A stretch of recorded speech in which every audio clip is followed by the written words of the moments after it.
the Pirate Queen had been exiled to West Vancouver for 2 years in the height of the pandemic.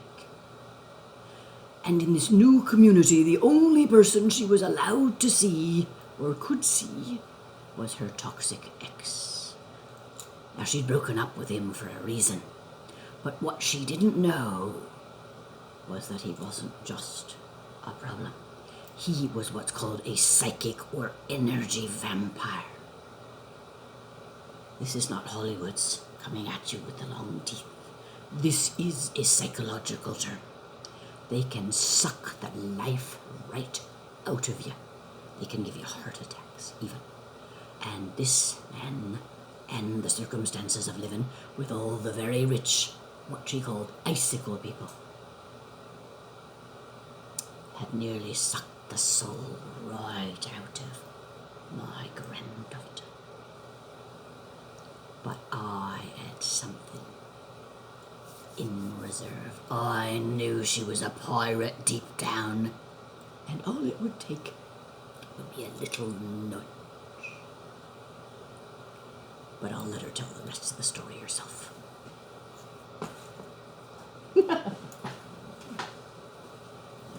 Well, I did not like West Vancouver. It's beautiful, absolutely beautiful, but there are more rich people per square inch than you can imagine. The average home is $5 million. And I have to say, I used to be mildly rich averse. Now I'm full on richophobic. Because, oh my freaking Christ, they are rigid, they are judgmental. I get the side eye a lot because I'm creative and I dress unusually. I hated it there. Plus, in the West End, if there was ever a good melee, I had me crew guarding me back. In West Vancouver, there was no such thing. So mournfully, regretfully, I decided the pirate archetype needed to be put away. And I have a lot of little bits of pirate memorabilia, and I put them away. I didn't bring them out since I'd moved. And then one day, the weirdest thing happened. My pirate stuff started literally falling out of the closet. I'd open one closet door, boom, there's the flag. I'd open another one, bam, there's the hat. Each time I opened a cupboard or door, pirate stuff came falling out. It was as though somehow the universe, or someone, was behaving like one of those ghost cats that pushes all your favorite stuff off things. But I know when the universe or somebody is giving me a warning. I took heed. I put things out and thought, that's interesting. I wonder if my pirate character and feeling and spirit and archetype is going to be needed soon. Yup. However, the day it happened was not a good day. I felt horrible. I was like a cranky, tiny 2-year-old, tiny, terrible 2-year-old. No, don't bother me. So I needed pampering. I needed to be held. I needed to be fed.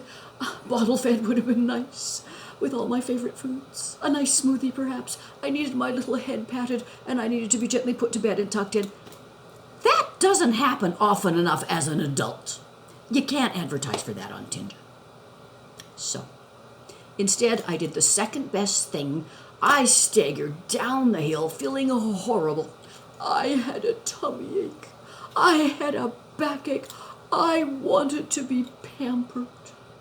And Heirloom was a wonderful restaurant in West Vancouver, and it was the best place. The servers were wonderful. The coffee was organic, and everything was perfect about it. I toddled down there grumpy as can be. And they were wonderful as always. I loved them. They loved me. They liked a good story when it was pretty quiet. And so it was this beautiful mutual admiration society of people who really enjoyed each other. But I did not enjoy the rest of them. So I went and sat on the balcony, and I was crabby. well, less crappy because really good coffee and I treated myself to a good breakfast. A healthy, delicious, or mostly organic vegetarian breakfast. Mwah! Okay, I'm a little happier, but not much. I'm still a cranky toddler. But the strangest thing kept happening. My server, whom I love dearly, a very small Englishwoman, came out 3 times and said, "Oh, I know you love our ketchup. We make it ourselves. You must come in and buy some today." Linda! That's not how she says my name. It's usually, "Hey, Linda, how are you doing? Oh, what you up to?" We chat, we talk, we have a lovely time. People don't say your name like that. Twice more, she said, "You must come back inside, Linda." I'm not even sure she was aware she was saying that, but I knew the call. And I knew something was going down.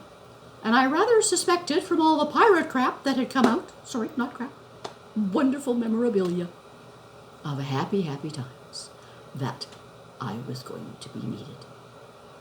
Now, pirate is also known as what I would call Buffy the Bully Buster, because since the time I was a little tiny girl and very badly bullied and beaten up for 2 long years, till my mother, Mummy Pirate, I call her affectionately, bless her, taught me to fight back. I had a feeling one of those 2, or both, was going to be needed. But I'm in West Vancouver. I don't have anybody guarding my back. In the West End, everybody's Buffy the Bully Buster. Everybody's on my pirate crew, and I've got lots of help. Here, it would be just little old me, who is feeling like crud. Don't care. I walk the long way around, thinking, but what on earth can go down in our restaurant, for heaven's sake? And I see him. Oh, I know the type. Very frequently tall, extremely good looking, very well off, exquisitely dressed. No one has ever said no to him in his freaking life. The other type is 4x4, and again, they're big, they're strong. Often they're rich, though not always.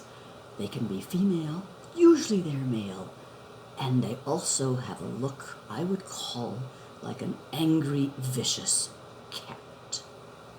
They are very likely afraid of COVID like the rest of us, but they hate to feel fear. Their money should be able to protect them. And so instead of allowing themselves to feel the fear and going, "Oh my God, this is really horrible, I'm terrified, what can I do to cheer myself up?" they repress it and turn it into anger. And then they look around for somebody to scapegoat. I like to give people the benefit of the doubt. I really hoped I was wrong, but I followed him in going, there's gonna be a melee. Be prepared. And the oddest thing happened. Pirate is my archetype. Pirate is my archetype. This is a joyous, wonderful thing, but instead I saw a weary Ronin soldier. I never see this. It was an image. I don't know if I fell asleep for a second, had a hypnagogic hallucination. He's pulling a sword out, knowing he's likely going to get creamed as he has a million times before, but he's also very good at this. And the attitude is tired, and don't make me use this, or I'll take off your frickin' head. That came out a little piratical. It wasn't in the image that came to me. So I start very quiet. And he walks up. What could he raise a kerfuffle about? He can complain about the food. Check. He walks up. I can't hear what he's saying. I presume he's got his mask on. But the server is marvelous. She says, she's very professional. She says all the usual things. Well, the chef could make you another plate. Not good enough. We could refund your money. Not good enough. It still doesn't seem like something that needs me. And all of a sudden, whatever he leans in really close, and whatever he's saying, she turns wax white. I know I need it now. I sneak about in behind so I can see his face and hear what he's saying. And I can't because he's got a mask over his mouth and his big honkin' beezer is right in her face. And this is at the height of COVID, and the variant is now targeting the young people. I've got an in. But I always give people the benefit of the doubt. once. And I like to lure them into thinking, I'm cute, I'm fluffy, I'm adorable, I'm really kind of dumb. I flutter my eyelashes, I'm adorable, and I say to him, sir, see, aren't I cute? Your mask, you forgot to pull it up when you're in a restaurant now. And he gives me, I won't say it's a dirty look, it's the most dismissive look I have ever received. I am a fly. I am a little mosquito. I am something revolting. His eyes flick past me. They flick back to the server, and he leans in to go back to his prey. I knew that. So I take one step in further, and I bring in what I would call quarter pirate. Sir, it is illegal to be in a restaurant with your mask down. Please pull it up over your nose or leave now. A little softer than that. That's a little more full pirate. Well, he is livid. He is furious. His watch alone could support me for a year. His clothes, oh my God, I would like to pillage and plunder them. They are all real. They are all fabulous. They are all sumptuous fabric. He looks like he's just coming off his yacht. But he doesn't know who he's dealing with. He gives me the filthiest look this second time. If looks could kill, I would be dead, and I would be the invisible cat, ghost, pushing all his favorite stuff off counters. But looks don't kill. So, I cannot speak loudly as is my wont, because I have a voice that can be heard 2 blocks away. Yes, I need to use my inner voice. And he also has about a zillion times more money than me, so I can just visualize a nice copper coming in, and who are they going to believe? Sweet little old lady, or very tall, very rich, very elegant? I think he's from the former Yugoslavia, man. Probably not me. So, I look at him, and I'm a good distance away. And, well, I can't exactly do this, but I do have fibromyalgia sometimes, poor little delicate me. And so I needed to bounce my wrist to relieve the pain.